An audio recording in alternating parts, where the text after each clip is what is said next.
Break के बाद स्वागत है और हॉकी से जुड़ी इस वक्त की बड़ी खबर बता रहे हैं। जहां FIH जूनियर महिला विश्व कप चैंपियनशिप में जूनियर भारतीय महिला हॉकी टीम ने शानदार आगाज किया है। भारतीय जूनियर महिला टीम ने कनाडा को 12-0 से हरा दिया। खास बात रही कि इस मैच में झारखंड की दीपिका सोरेंग ने 3 गोल किए। FIH जूनियर महिला विश्व कप में भारत की अब तक की सबसे बड़ी जीत है। आपको बता दें कि चिली में जूनियर विमेंस हॉकी वर्ल्ड का आयोजन हो रहा है, जहां से भारतीय टीम की जीत की बड़ी खबर सामने आ रही है। तो जूनियर विश्व कप में भारत की बड़ी जीत की खबर, चिली में हॉकी वर्ल्ड कप का आयोजन और इसमें बड़ी जीत हुई है। और सबसे खास की इस मैच में झारखंड की दीपिका सोरेंग ने अपना जलवा दिखाया है। 3 गोल उन्होंने किए। FIH जूनियर महिला विश्व कप में भारत की अब तक की ये सबसे बड़ी जीत मानी जा रही है।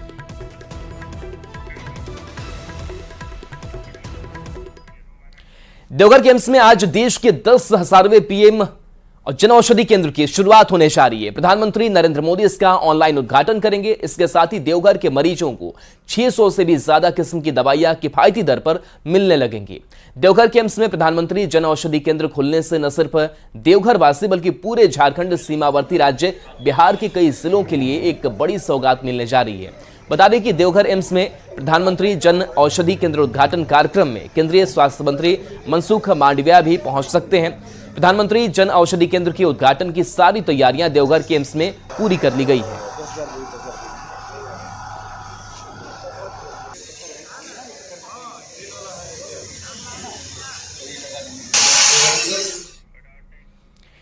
पांच राज्यों में विधानसभा के चुनाव का फैसला 3 दिसंबर को आने वाला है, पर उससे पहले ही आरजेडी अध्यक्ष लालू प्रसाद का बड़ा बयान सामने आ गया है। लालू प्रसाद ने 2 बातें कही। पहला कि सभी राज्यों में बीजेपी की हार होगी और दूसरा यह कि नीतीश कुमार का कोई मुकाबला नहीं है। आखिर न्यूज 18 के सवाल पर लालू के बयान का क्या मतलब निकाला जाए, सवाल यही कि क्या INDIA नीतीश को PM उम्मीदवार बनाएगा। नीतीश कुमार का कोई मुकाबला है? नीतीश कुमार का कोई मुकाबला नहीं। आरजेडी अध्यक्ष लालू प्रसाद आखिर ये क्यों कह रहे हैं कि नीतीश कुमार का कोई मुकाबला नहीं? दिल्ली पहुंचे लालू प्रसाद के इसी बयान पर सियासत गर्मा गई है।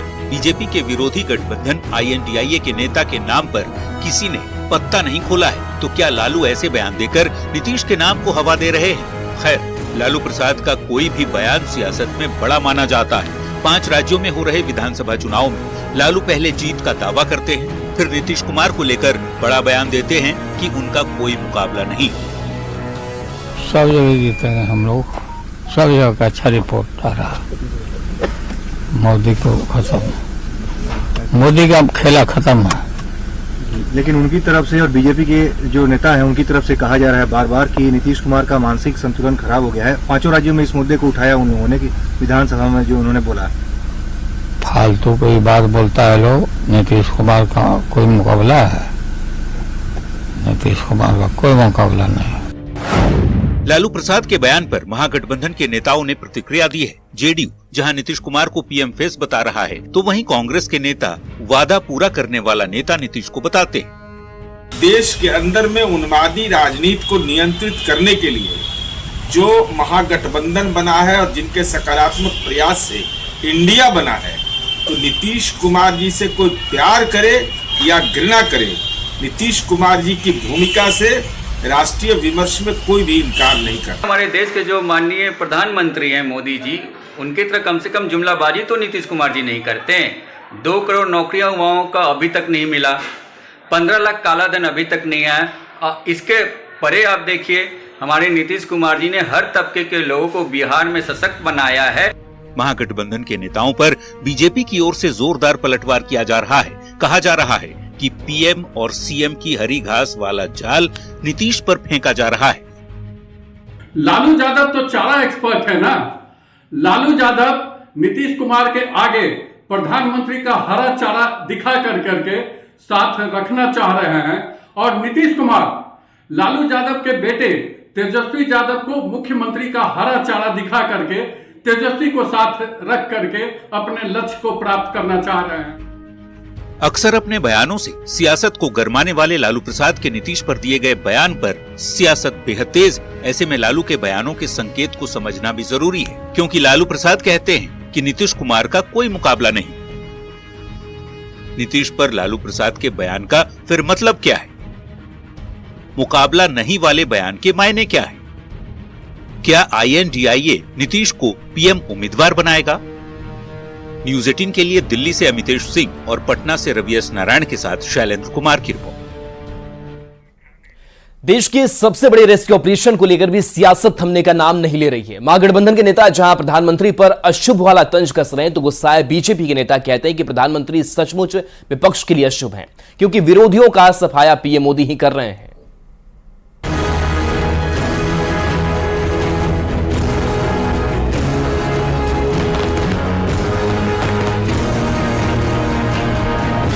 उत्तरकाशी टनल रेस्क्यू पर अब सियासत भी जोर पकड़ रही है।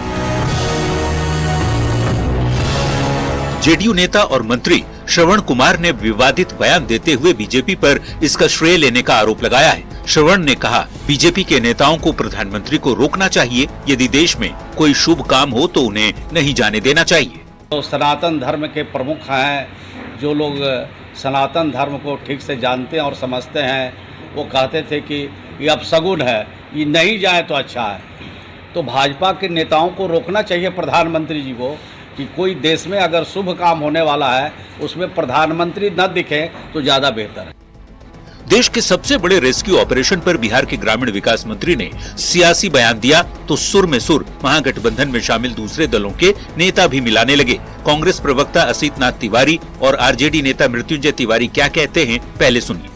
नहीं, देखिए, माननीय मंत्री आदरणीय श्रवण कुमार जी ने जो बातें कही है, ये तो सब लोग आज कह रहे हैं कि अब आदरणीय प्रधानमंत्री जी की उल्टी गिनती शुरू हो गई है।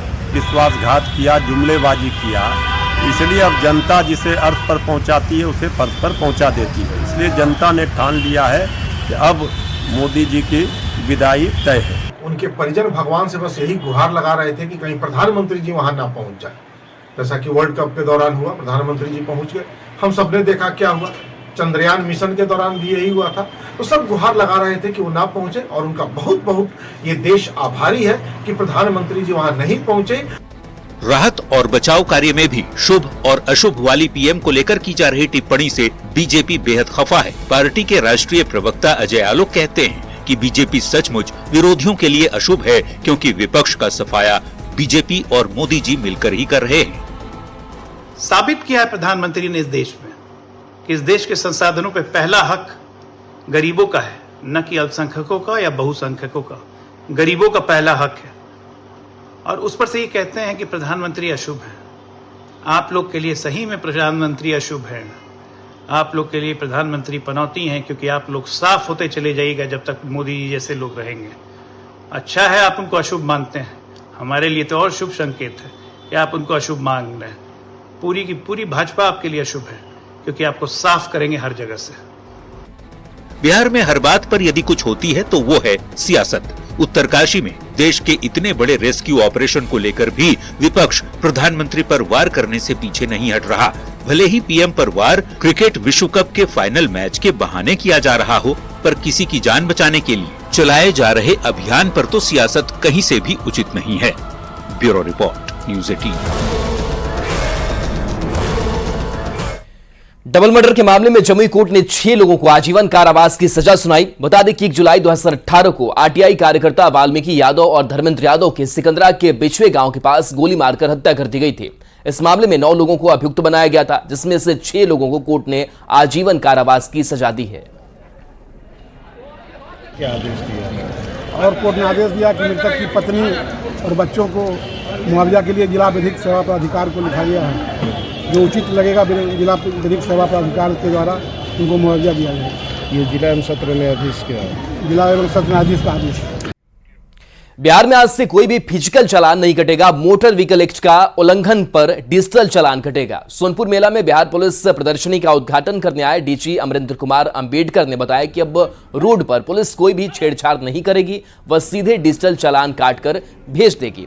यानी अभी सेवा पूरी तरह से कैशलेस हो जाएगी।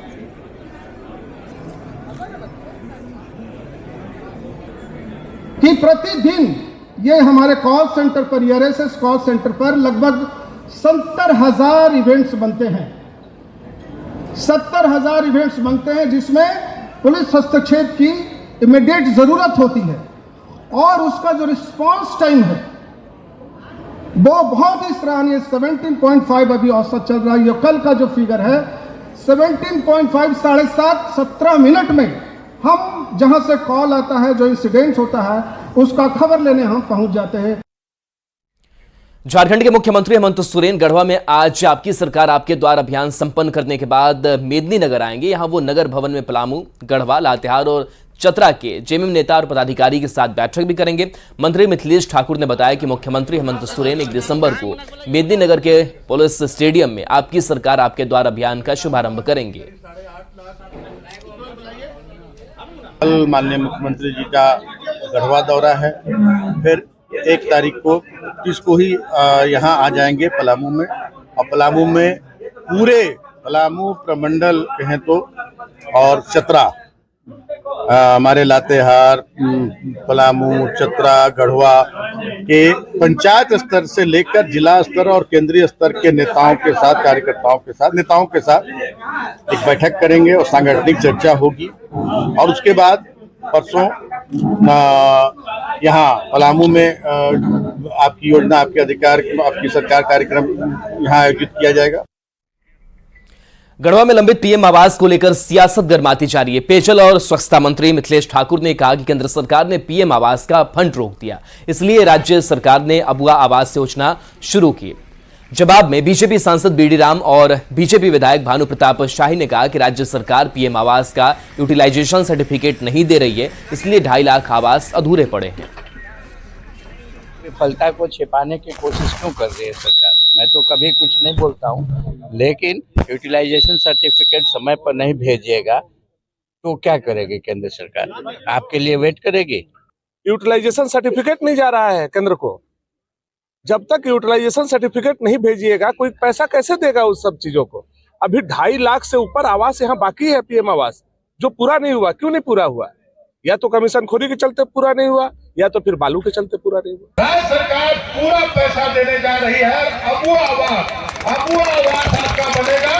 अबुआ आवास मतलब अपना आवास, अपना घर, और वो भी 1,30,000 नहीं, 2 लाख रुपया से ज्यादा का, और 2 कमरा वाला नहीं, 3 कमरा वाला, आपको 3 रूम वाला आवास बनेगा, और उसमें आपका रसोई घर भी रहेगा। खबर जहानाबाद से, जहां घोसी प्रखंड के मोयुद्दीनपुर गांव में बेटी की विदाई में हेलीकॉप्टर की लैंडिंग की अनुमति नहीं मिली तो हेलीकॉप्टर गांव के ऊपर 7 फेरे लगाकर वापस हो गया।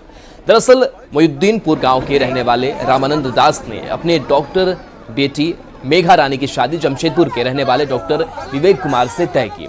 बोधगया में धूमधाम से शादी हुई। शादी समारोह के बाद दूल्हा दुल्हन समेत पूरा परिवार मोयुद्दीनपुर गांव चले आए। इसके बाद हेलीकॉप्टर से बेटी की विदाई की जानी थी। पिता ने 8 लाख रुपए में हेलीकॉप्टर बुक किया था और गांव में हेलीपैड भी बनवा लिया था, लेकिन अंतिम समय तक जिला प्रशासन ने अनुमति नहीं दी। पिता की तमन्ना थी कि बेटी डॉक्टर बन जाएगी तो उसकी शादी करेंगे और गांव से हेलीकॉप्टर से उसकी विदाई करेंगे, लेकिन उनके इन अरमान पर पानी फिर गया।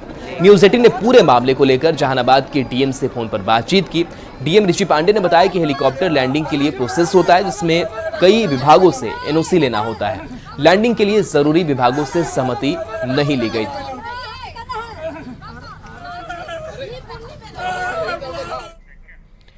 बिहार में स्वास्थ्य व्यवस्था को लेकर के बड़े दावे किए जाते हैं, लेकिन बेगूसराय सदर अस्पताल के डॉक्टर खुद बीमार हैं तो दूसरों का क्या इलाज करेंगे? ऐसा हम नहीं कह रहे हैं, बल्कि जेडीयू विधायक और विधानसभा के सचेतक राजकुमार सिंह कह रहे हैं। दरअसल राजकुमार सिंह बम धमाके में घायल बच्चों से मिलने सदर अस्पताल पहुंचे थे। इस दौरान बच्चों की गंभीर हालत को देखकर सत्तारूढ़ दल के नेता राजकुमार सिंह डॉक्टर की खोज करने लगे, तो इमरजेंसी ड्यूटी में तैनात एकमात्र डॉक्टर ने बच्चों का इलाज करने से मना ही नहीं किया, बल्कि सचेतक तक से मिलने से इनकार कर दिया। अपने ढेर सारे समर्थकों के साथ अस्पताल पहुंचे राजकुमार सिंह अपनी इस बेइज्जती को देखकर आग बबूला हो गए और डॉक्टर चंदन कुमार को खूब खरी खोटी सुनाई। राजकुमार सिंह ने कहा कि जब यहाँ के डॉक्टर खुद बीमार हैं तो इलाज क्या करेंगे? विधायक डॉक्टर की बात पर इतने उखड़ गए कि उन्होंने एफआईआर दर्ज करने की बात तक कह डाली।